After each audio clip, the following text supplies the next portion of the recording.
morning, everybody. I'm Karen Rechtin with Retail Control Systems.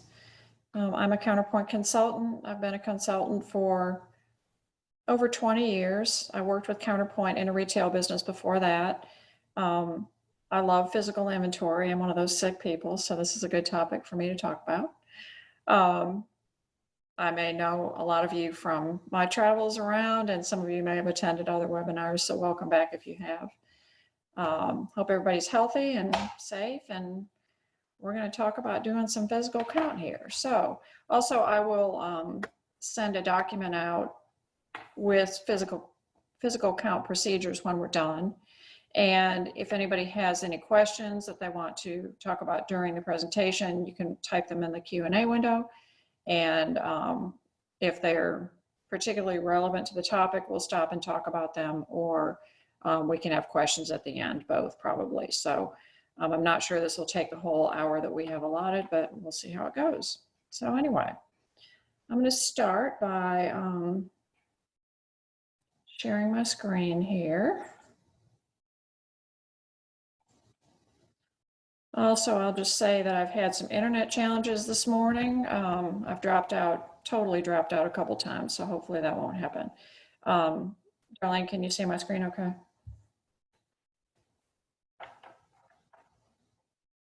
Yes, I can. Sorry, I was muted. No, good. No, that's good. Just want to make sure.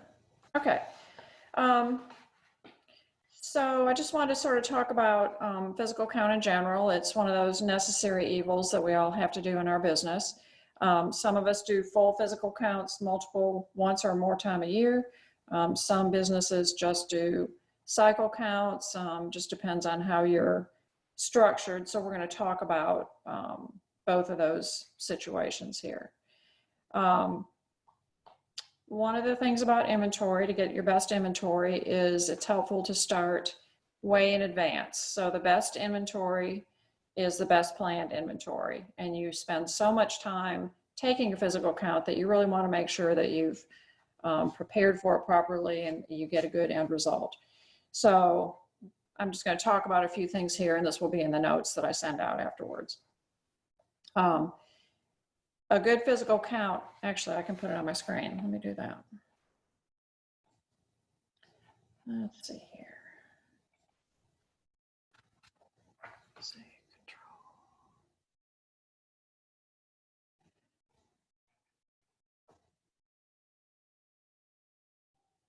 If I can share this now.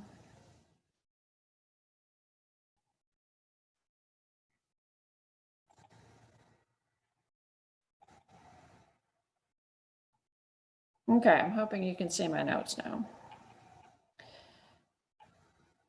Yes, we can see your Okay, notes. good. Perfect. Okay, so a good physical count, like I said, starts being prepared. So prior to your inventory, you want to check through your inventory. And depending on the size of your inventory, you could start this weeks in advance just so that you're ready. You want to go through your inventory, you want to check all your items and make sure they have barcodes that are scannable if you're scanning your inventory. Make sure everything is facing the front of your shelf so that as people are doing the scanning, that your barcodes are accessible. Now that may not mean facing front, but that they're accessible to the people doing the scanning. Verify that all your items are correctly labeled, because a lot of times the wrong label gets on a product. And if you have items that are boxed, a lot of times items come out of boxes and the item is on the sales floor and the box is in the stock room, and they get separated and then the item gets counted twice. Somebody counts an empty box. So make sure that your boxed items actually have something in them and that they only get counted once and that you have the right label on the box. Then if you have a fairly large store, or even if it's not a large store, you want to make a map of your store. And the reason to make a map is so that you can, during your physical inventory, keep up with what's been counted and what hasn't been counted. So you can, on your map, maybe have items that you count ahead of time. So you may have a stock room that's off-site that won't be touched prior to your physical count. You might be able to do that a day or two before your inventory. You might have a basement stock room, you might have a back room, you might have cabinets, different things like that that you can count ahead of time. And you can note all that on your map. Once they've been counted, you can mark the area that has been counted on the area itself, and you can mark the map so that you're sure you've counted everything and that you don't double count. When you're mapping your area too, you want to estimate what's going to take probably 30 minutes to an hour to count, so that particularly if you're using handheld scanners, if by some off chance something were to happen to the data in the scanner, you would be able to go back, know where that scanner had been, what information would be in it, and be able to recount it.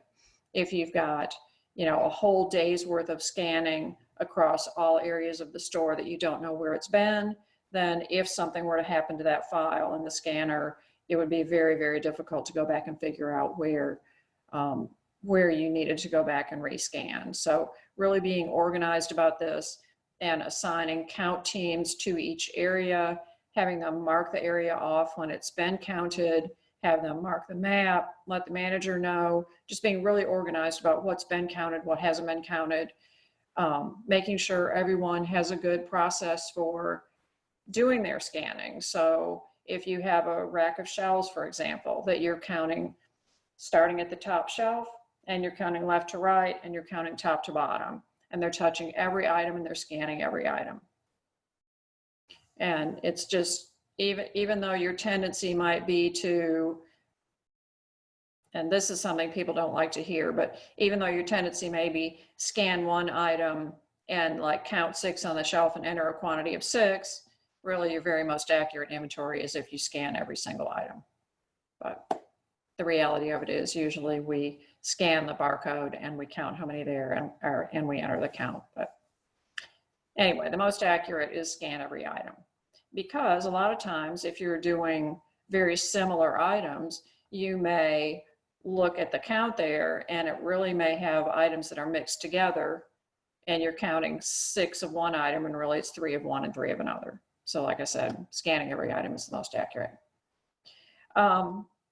Decide ahead of time what you will do if you have items that are delivered to the store during your inventory or after you've done your inventory create in Counterpoint. Will you receive those into Counterpoint and then include them in your count, or do you set them aside until after the count? I would say if you've already started your inventory process and done your create, I would set them aside and I would not count them in the count. This is a good time to just do a cleanup in general. So if you've got odds and ends of inventory that really need to be thrown away or taken out of stock, you might want to adjust those out prior to your count and just do a good cleanup of your stock. If you're holding items for customer pickup or return to vendors or adjustments, go ahead and get all of those processes wrapped up. Get the customer to pick up the item or put it back in stock. Do your RTVs. Do any inventory adjustments, like I said, for odds and ends. Make sure you've posted all of your receivings, transfers, and that you've got everything cleaned up. Go ahead, if you're planning to count your stock room ahead of time and you don't want any movement in your stock room ahead of time, then you should go ahead and stock your floor, pull everything out of your back room or your warehouse or whatever you're going to be counting, and make sure you've stocked your floor with enough inventory that you won't need to count that back stock before you or after you've counted it for your physical.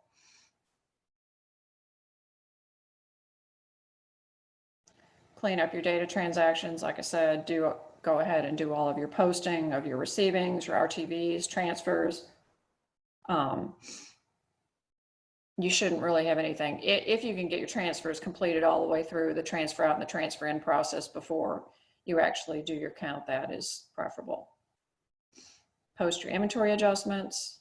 If you've got any hold documents in Counterpoint, good time to clean those up.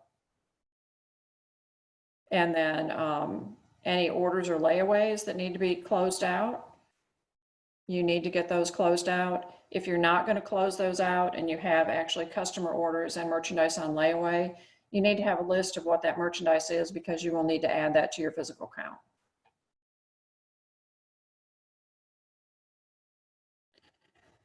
So once you've done all of that, the day before your inventory, you've cleaned all that stuff up. You've posted your sales from the day before, all of your transactions are posted, and so you're ready to start your physical count. Best physical count is done if your store is closed and there's no activity. It's not always possible, but that's your best case for your most accurate inventory. Get everything posted. Sometimes if you're having quantity problems, it's good to run a recalc on your item before you do your physical count. Although recalc really doesn't affect quantity on hand, it does affect commitments and different things when you're looking at your stock. It's a good thing to run, before you start doing anything, run an inventory valuation report for the location, or for each location if you're doing multiple locations. And you want to run an inventory valuation report and mark it as before physical count. So that's your record of your value before you actually start your physical count. And I'm going to switch over to Counterpoint now.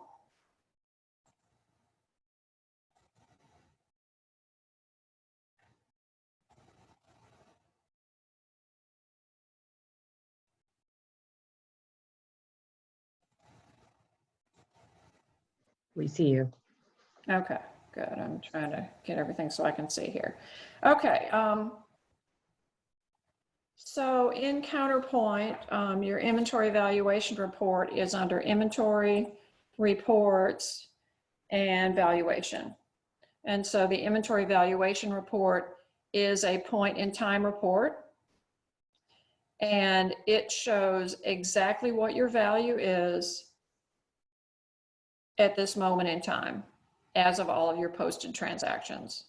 So you would want to go ahead and run this report and then save it off, like print to a PDF or something, and save it off and mark it before physical count.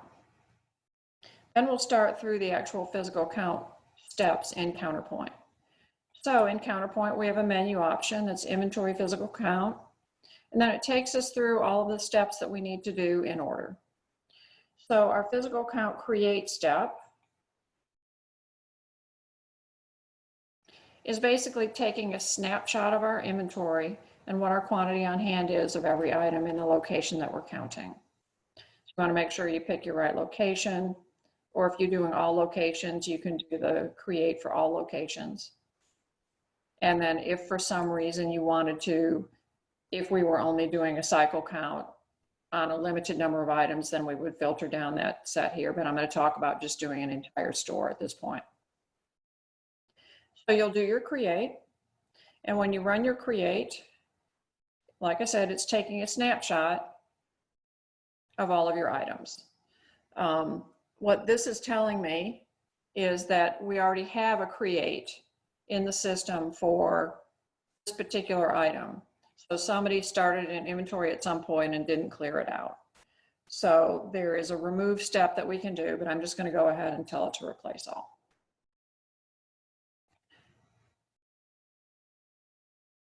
And then it lets us look at a worksheet if we want to do a manual count. This would be our worksheet.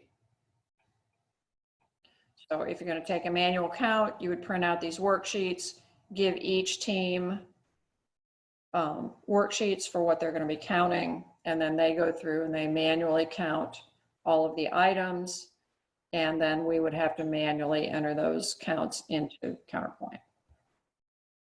Other option after you do your create is you have scanners, and that most accurate way to count your inventory is to have inventory scanners. Some companies own their own scanners, but generally they're rented. RCS has a lot of scanners that we rent to customers for their physical count. And when we rent the scanners, generally we put a validation file in the scanner. So the validation file is a list of all of your barcodes and all of your item numbers. so that when you're scanning your inventory and you scan the item, it validates that that's a valid barcode or item in Counterpoint. And so we know that that count is going to import when we do our count importing. If you scan an item and it says item not on file, then we put that aside and we deal with that separately. But having the validation file for scanning is really, really helpful and gives you the most accurate result. So we've done our create, and we're either printing out our worksheets or we're going to the floor and we're scanning with our handheld scanners. And like I said, when you go out to the floor to count, you want to have a very methodical process going top to bottom, left to right, making sure everybody's marking where they've already counted so we don't get double counts or we don't miss areas.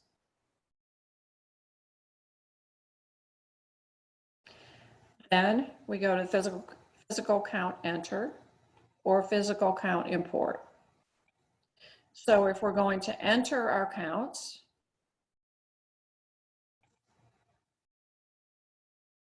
we've got 6 fields here that we can enter our counts into.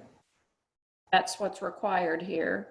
You also have the ability to put in some note about who counted it and what the count notes are, if there was some exception that you wanted to note for record. So manually, you can go in here and you can enter any number of counts. So if you have it in different areas of the store, you can have all of those different counts. And then Counterpoint consolidates those all together. So this would be a count of 8. So then we would save this. There's a post button at the bottom right. You would not want to post each entry. You would just want to save each one, go to the next one, and enter your counts. This is also where you come back to make corrections to your counts. So let's say we've imported all of our counts and some of them look wrong. And so we go back to the sales floor and we recount. Then we come back here into inventory physical count enter, and we can go in here and we can make corrections to our counts. So let's say this should have been 5. We can just go ahead and correct and save. So we would use that for correction, whether we've imported our counts or whether we've manually entered our counts. When we import, I'm not 100% sure about this, but I think that it fills up the first 5 fields. And then if you've counted the item in more than one area, past the 5 areas, it will consolidate all the rest of the counts into field 6. So even if we get counts in more than 6 areas of the store of an item, it's still going to continue to add those counts on 6. We're not going to lose any of our data there.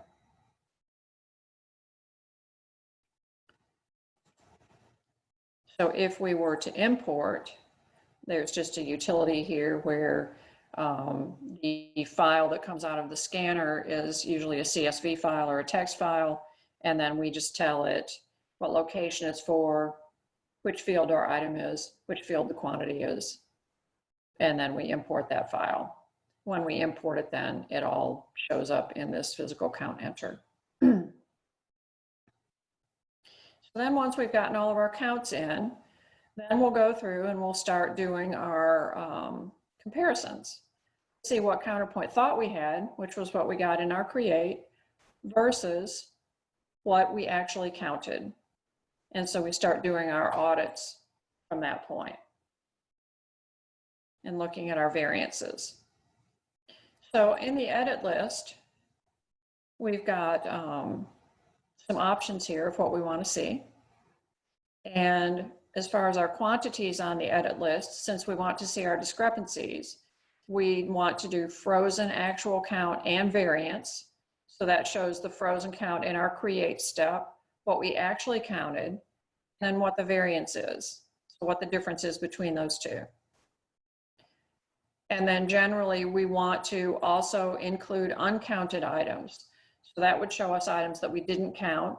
The Counterpoint thought we had some on hand of. If we want to print the variances for the uncounted items, yes, we do. We want to see what's different there. Print non-zero variances only.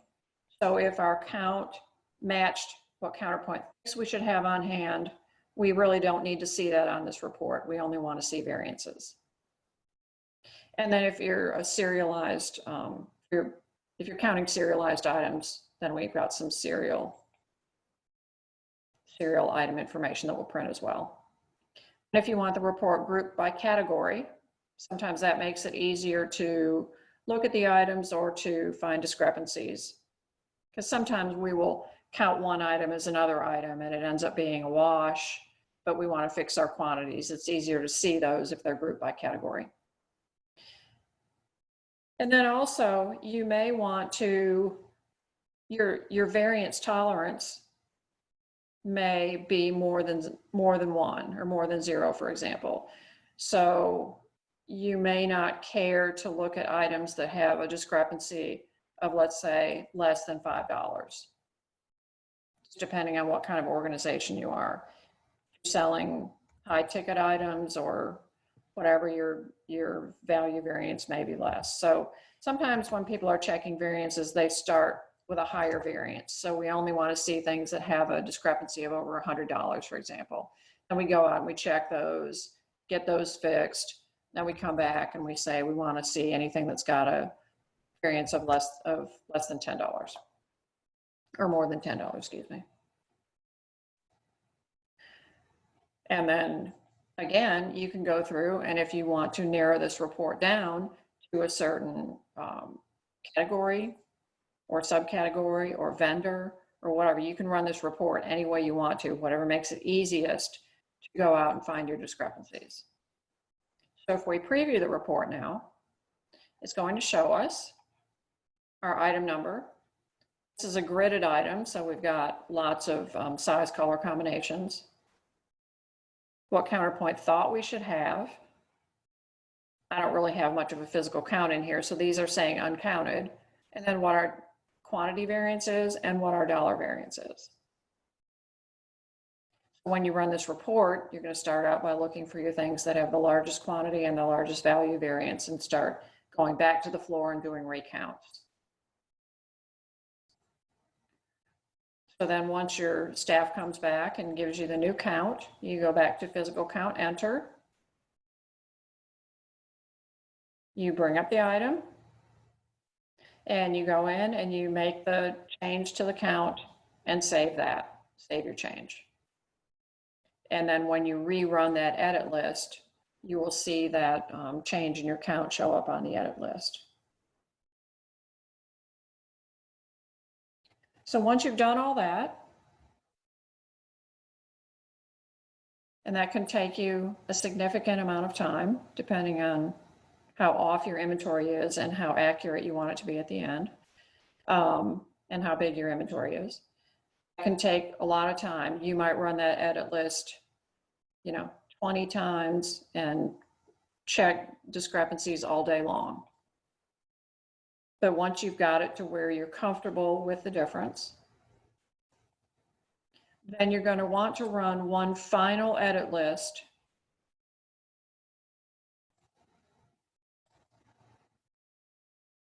In that case, for your final edit list, you may want to see your non-zero variances as well here. That's up to you.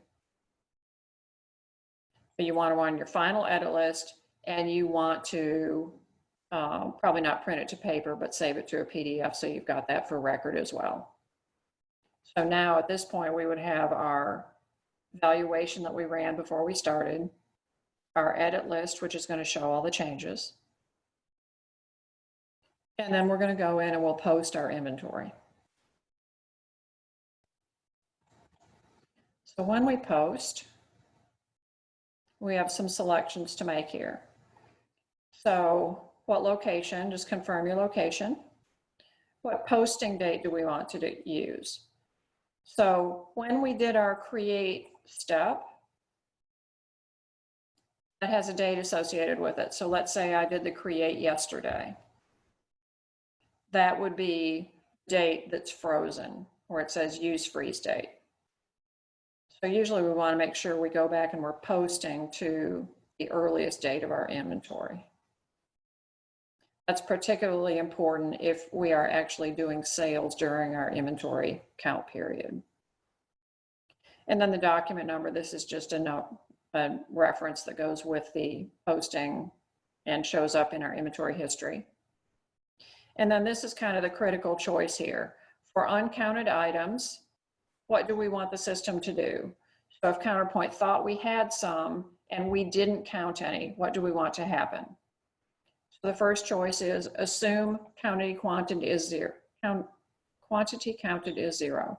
If we're doing a full physical, that's generally the choice, because if we didn't count it, we don't have it in stock, and we want to show we don't have it in stock. We're going to update it to 0. The next option, if we don't count something Counterpoint thought we had on hand, assume the quantity on hand is correct. So Counterpoint thought we had 10, we don't count any, Counterpoint still is going to think we have 10. Or skip it altogether, in which case it sits in an unposted status in the physical count module, and you have to deal with it some other way. So it will post everything else, but it will not post items that didn't count, that we didn't count. And again, if you want to post category by category or vendor by vendor or whatever, you've got the ability to do that. But again, usually for a full physical count, we're doing everything, and this is our choice. So once we post, and if you have a very large inventory, posting can take a while to actually get through it. Once we post, then our new quantity on hand is our counted quantity. And at that point, you would want to go back in after the posting and run one more inventory valuation report so that we have our point in time after inventory valuation. And then that figure is what usually goes to accounting as our final inventory. If we're using an accounting interface, distributions are created for that discrepancy between what we thought we had and what we actually had, and that distribution goes to the general ledger. So that's sort of the quickie of the process. I see we have a couple questions. Should we get those, Darlene? Sure. Okay. Let me see. Currently we struggle with handheld devices for NPCI. We currently have the Janum X5 hardware. It runs a Windows operating system. The Windows OS on the handheld device is no longer supported by Microsoft. We use 2B Solutions. Their software works well for us. However, it only runs on this unsupported Windows OS and uses Windows Mobile to connect to the handheld computer. This is a long one. Microsoft has also been in the Windows Mobile. We are constantly struggling to get the handhelds to connect to the computer.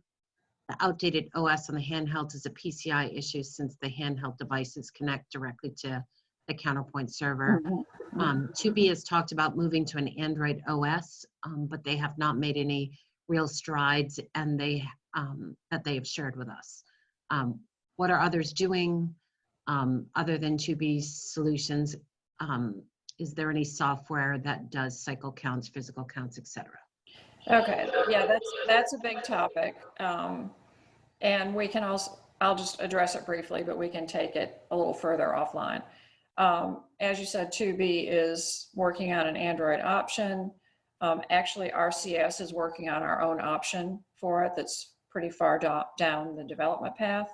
Also, there is CP Mobile as an option. And to be honest, I'm not sure how that fits into PCI compliance, but I am familiar with the challenge of the operating system on the 2B devices and PCI compliance. So we should probably just talk with your account manager about it and look at some other options. So we'll take that further offline. Thank you for bringing that up. Okay. All right. Also, in physical count edit, when you enter the quantity value variance, is that, wait, I'm sorry. In physical account edit, Mhm. when you enter the quantity value variance, is that and or question mark? Either this or this. That makes sense? Oh, quantity, it would be, Is it and or? it's not either or. So if you, it wouldn't have to fit both criteria. So if you were to put in a quantity of, let's see. Okay, so here, if you want to say hide when less than a quantity of 5, it will hide everything with a variance of less than 5. And it will also hide things with anything with a value variance less than what you enter. So in this case, it'll hide everything with a quantity less than 5, and it will hide everything with a quantity or a dollar value less than 20. They don't both have to be met. I hope that answers that. Okay. On the edit list screen where you can filter by quantity and dollar value, can you enter both variance type, quantity of 10 or quantity of 100? I think that's kind of the same question. Okay. And yes, there was a question with regards to the webinar recording. So all the webinars are being recorded and they will be sent out. You'll receive today's webinar information tomorrow. And also, like I said, I'll send out all my note outline, which is pretty much got the step-by-step of what I'm talking about. And that's it for questions so far. Okay. Okay, good. We have one more, sorry. Sure. Just came in. Sure. We usually use a third party for scanning our physical inventory, such as RGIS. However, this year we would like to do the physical counting ourselves. How do I go about getting more information about renting scanners from RCS?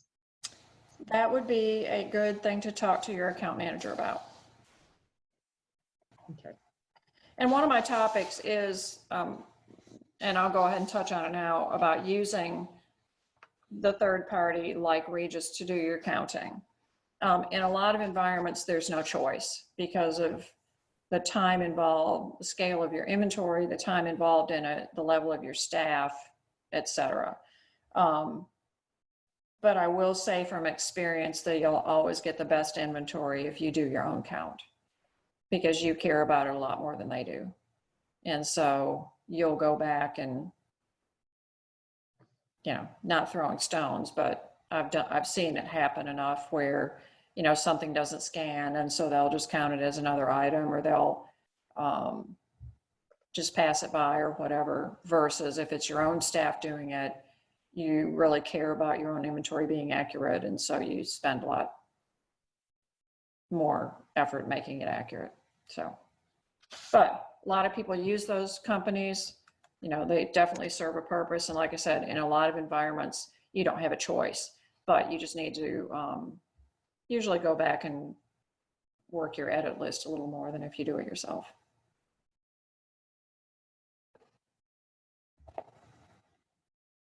One more question just came in, I think. No, it didn't. I was actually just okay. clicking Okay. answered. Okay, good. Okay.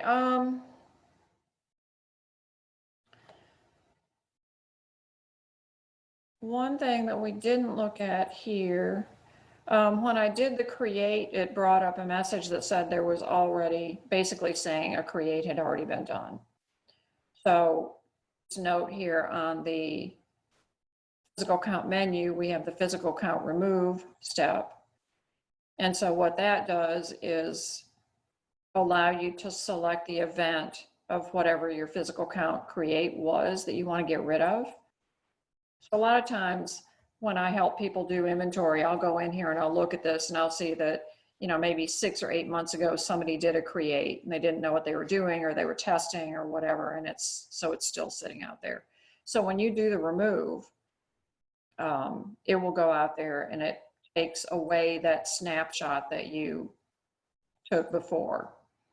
Do note that if you do it during your actual count, so if we did a create and then we had entered in counts to it, and then you do a remove, it's going to take away everything, your creates and your counts that you've entered. So you really would only want to do this before you start, or if for some reason you start importing files and you realize you've screwed up or you've imported something twice or whatever, as long as you have your files that you can re-import at that point, you could remove, another create, and then re-import your files. But just know it also will remove your counts if you have counts in there.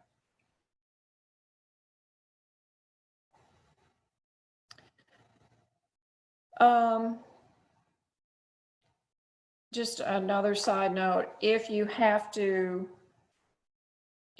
count your inventory while you're open, like I said, you're going to get your best inventory if everything is fixed and nothing is moving during your inventory. But if you need to be open, then you need to have some kind of accounting for what you've actually sold during that time so that you can add those sales back into your account. Oh, also that reminds me, if you've got items that are on a customer order or a customer layaway that are still in stock, then you need to make sure that you have those items and that you count those in your inventory, because they're still part of your quantity on hand until you actually release the order or release the layaway. So even though they're, quote, sold for the order or the layaway, they're still part of your inventory. And so you need to count those. And you can manually enter those counts by doing your physical count enter. And then you could just go, well, I removed it, so I don't have any, but you could go ahead and just add your quantities in there to your count.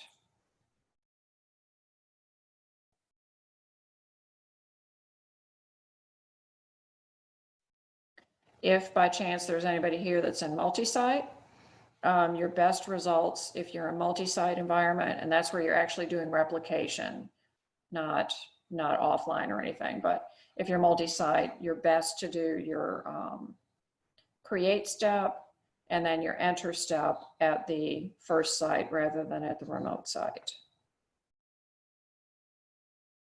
Also, if you use CP Mobile, CP Mobile is an NCR inventory, sort of a inventory handheld system that works with Counterpoint.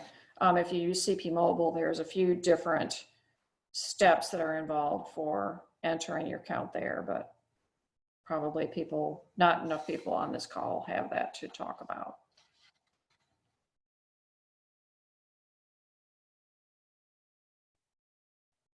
So I think we've talked about if you're using a handheld scanner, you're still going to do your count.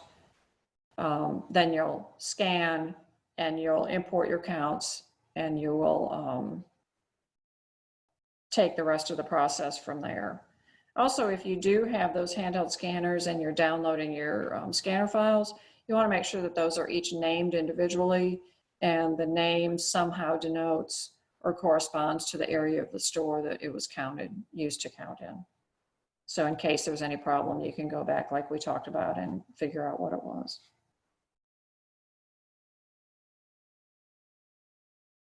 So that's pretty much everything about a full store inventory. If you're doing a cycle count, it's really pretty much the same process, except that when you're doing your physical count create,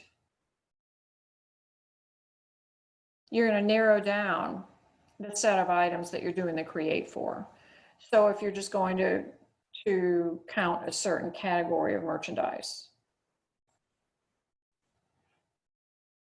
if I do the create just for that category, it's just taking a snapshot of that category of merchandise, It's going to leave all the rest of the merchandise in your store alone. So lots of places, rather than doing a full physical 2 or 3 times a year, they'll do a physical once a year, and then they'll do cycle counts during the rest of the year to check their stock and keep inventory accurate. There's different ways of doing it. Some places do it by category, some do it by vendor. I do have some customers that have an item profile on every item that denotes what cycle they're going to be counted in. And so in that case, it might be the top 50 items in the store might be one cycle. The most expensive items in the store might be a cycle. And in order to do that, you would go into the items and we would open up a profile field where we would denote which cycle it's in. So in that case, if you do that with all of your items, you can guarantee that every item is going to be counted on some cycle during the year. So then when we do our create step,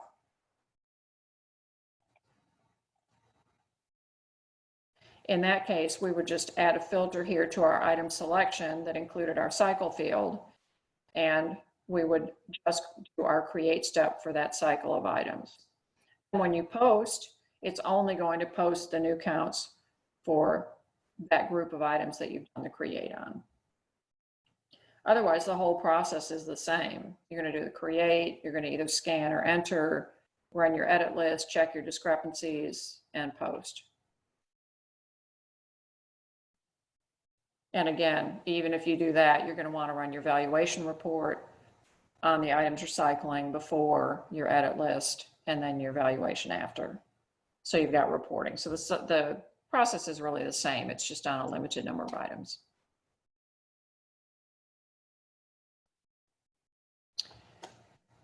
And that's really all I have to talk about. We do have some questions. Do you want to jump into those? Sure. Okay. So, I think I understand the process well enough, but I'm more unsure about the tech part. I think technology part. Should I discuss that and anything special needed to be done or set up beforehand with the account manager? Yes, that would be a good idea.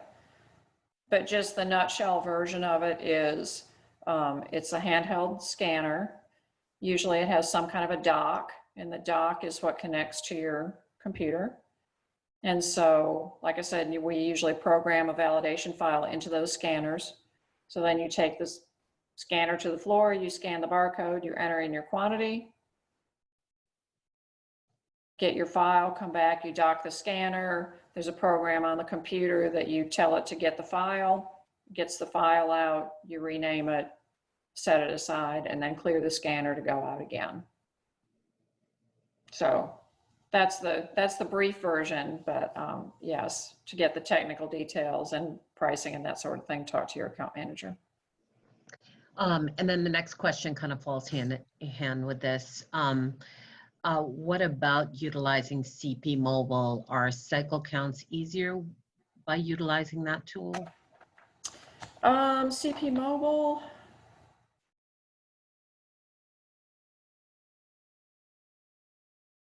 I'm just checking my notes here real quick, hang on.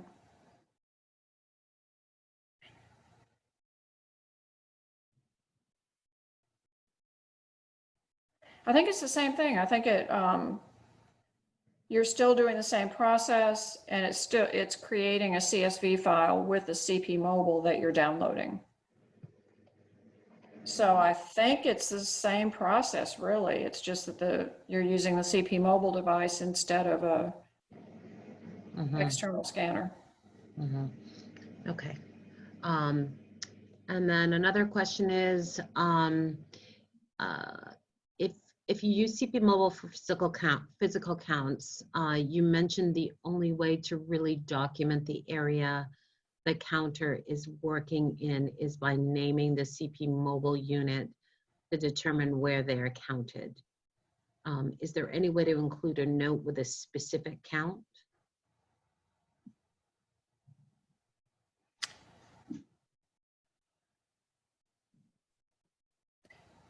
To be honest, in CP Mobile, I am not sure. Okay. I would kind of guess not.